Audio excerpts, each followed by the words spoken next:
नमस्कार दोस्तों, मैं राकेश वर्मा आप सभी का स्वागत करता हूं आपके अपने परिवार एसएन गुरुकुल पर। साथियों, सक्षमता परीक्षा फेज 1 और फेज 2 को लेकर के बहुत बड़ी खबर बिहार सेकेंडरी एग्जामिनेशन बोर्ड और शिक्षा विभाग के द्वारा निकल करके आ रही है। साथियों, आप सभी को हम बताएंगे कि क्षमता परीक्षा फेज 1 में जो 2,22,000 शिक्षक शिक्षिकाएं सम्मिलित हुए, जिसकी परीक्षा 26 फरवरी 2024 से 6 मार्च 2024 के बीच आयोजित हुआ। उसके बाद अंतिम मार्च में जो परिणाम घोषित हुए, उसमें 1,87,000 शिक्षक शिक्षिकाएं उत्तीर्ण हुए शिक्षक शिक्षिकाओं में से लगभग 92% शिक्षक शिक्षिकाओं को उनका first choice home district allot किया गया। उसके उपरांत जो बचे शेष उन सभी को second choice, third choice district allot कर दिए गए। लेकिन उसके बाद काउंसलिंग का मामला जो है वह लोकसभा चुनाव के कारण फंस गया। लोकसभा चुनाव की जो मतगणना है वह 4 जून को होने हैं। उसके उपरांत जो है काउंसलिंग किए जाने की जो है संभावनाएं जताई जा रही है। लेकिन इसी बीच शिक्षा विभाग ने एक और योजना तैयार कर ली कि क्यों ना इतना जब समय लिया ही जा रहा है तो इसी बीच सक्षमता परीक्षा फेज 2 का भी आयोजन कर लिया जाए, जिस हेतु आवेदन लिए जा चुके हैं। लगभग 85,000 शिक्षक शिक्षिकाओं ने क्षमता परीक्षा फेज 2 हेतु आवेदन कर चुके हैं, जिनका परीक्षा जो है वह जून माह के दूसरे सप्ताह में होने की अत्यधिक संभावनाएं हैं और इसका परिणाम अंतिम जून के हफ्ते तक जो है वो संपन्न करा लिया जाएंगे। उसके बाद अंतिम जून और 1 जुलाई में जो है वो क्षमता परीक्षा फेज 1 फेज 2 दोनों का काउंसलिंग एक साथ करा लिया जाएगा। साथियों, आप सभी को मैंने पूर्व में जानकारी प्रदान किया था कि जो क्षमता परीक्षा फेज 1 की काउंसलिंग होने थे वह बापू सभागार में होना था पटना। पूरे बिहार भर के 1,87,000 नियोजित शिक्षक शिक्षिकाओं को डिस्ट्रिक्ट वाइज शेड्यूल के हिसाब से उन्हें पटना जाना था बापू सभागार में और वहाँ पे उन्हें काउंसलिंग कराने थे। लेकिन अब जो चूंकि 1,87,000 क्षमता परीक्षा फेज 1 फिर 85,000 में से जो उत्तीर्ण हो गए क्षमता परीक्षा फेज 2 तो 2 लाख से अत्यधिक नियोजित शिक्षक शिक्षिकाएं हो जाएंगे और इतने भारी संख्या में नियोजित शिक्षक शिक्षिकाओं का काउंसलिंग एक ही जगह पर बुला करके कराना काफी मुश्किल हो जाएगा। इसलिए अब जो शिक्षा विभाग का प्लानिंग चल रहा है वह है जिस प्रकार से बीपीएससी टीआरई 1 और टीआरई 2 के शिक्षक शिक्षिकाओं का काउंसलिंग कराया गया अलग अलग जिलों में काउंसलिंग सेंटर बना करके उसी प्रकार से किए जाएंगे। यदि हम डॉक्यूमेंट्स की बात करें तो डॉक्यूमेंट्स जो आपका है जो डॉक्यूमेंट्स आपने ऑनलाइन आवेदन करते समय दिया है, जो डॉक्यूमेंट्स आपने हार्ड कॉपी के तौर पर डीपीओ स्थापना के पास जमा कराए हैं, उन सारे डॉक्यूमेंट्स की प्रतियां सेल्फ अटेस्टेड जो है आपको फाइल में कर करके और काउंसलिंग के दरमियान जमा करने होंगे। तो डॉक्यूमेंट्स को लेकर के बहुत ज़्यादा दुविधा नहीं है क्योंकि आपने सभी आवेदन किया है और हार्ड कॉपी भी आपने डीपीओ स्थापना को जमा किया है, तो सारे प्रतियां आपके पास होंगी तो वो आप सेल्फ अटेस्टेड करके आप काउंसलिंग के दरमियान ले जाएंगे और जमा करा देंगे।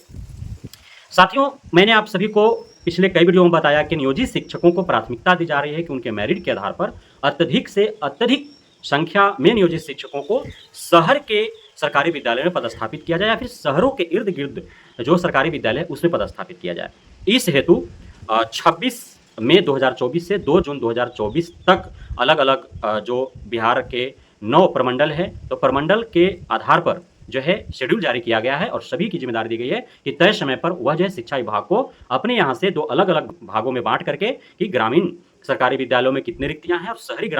सरकारी विद्यालयों में कितनी रिक्तियां हैं वे शिक्षा विभाग को अवगत कराएं और पूरे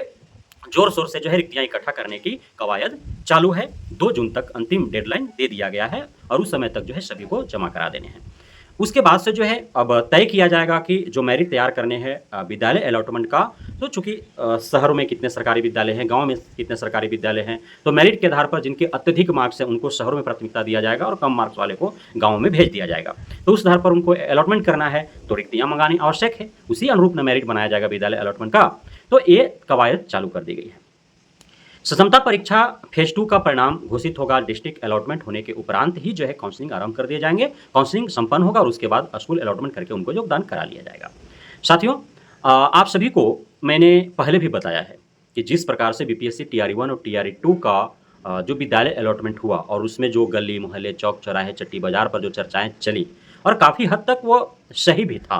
कि जिनको होम डिस्ट्रिक्ट मिला या फिर जिनको चॉइस डिस्ट्रिक्ट मिला या फिर कोई भी डिस्ट्रिक्ट मिला हो, यदि उनका पैरवी और उनके पास पैसा है तो उन्होंने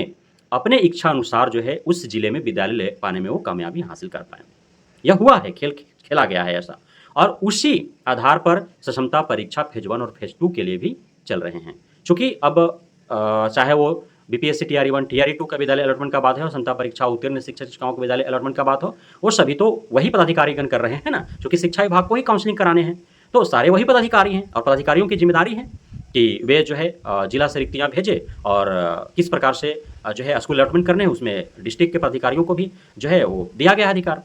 उनको शक्ति प्रदान किया गया है। भले ही जो है सॉफ्टवेयर के माध्यम से डिस्ट्रिक्ट अलॉटमेंट हुआ, सॉफ्टवेयर के माध्यम से ही विद्यालय अलॉटमेंट होगा, लेकिन वो सॉफ्टवेयर पर जो है अंकित कौन करेंगे? वो तो कोई मानव ही करेगा, इंसान ही करेगा। तो वो जो है चल पा रहा है इसमें, और टीआरई 1 टीआरई 2 के दरमियान ही जो है वो बना हुआ है, एक लाइनअप लिंक जो है वो बना हुआ है कि किन्हें पकड़ना है, कौन दलाल जो है वह इस कार्य को सफलतापूर्वक करा पाने में सक्षम है। अब वो कोई और नहीं बल्कि वो किसी न किसी पार्टी का बड़ा नेता है, जनप्रतिनिधि है,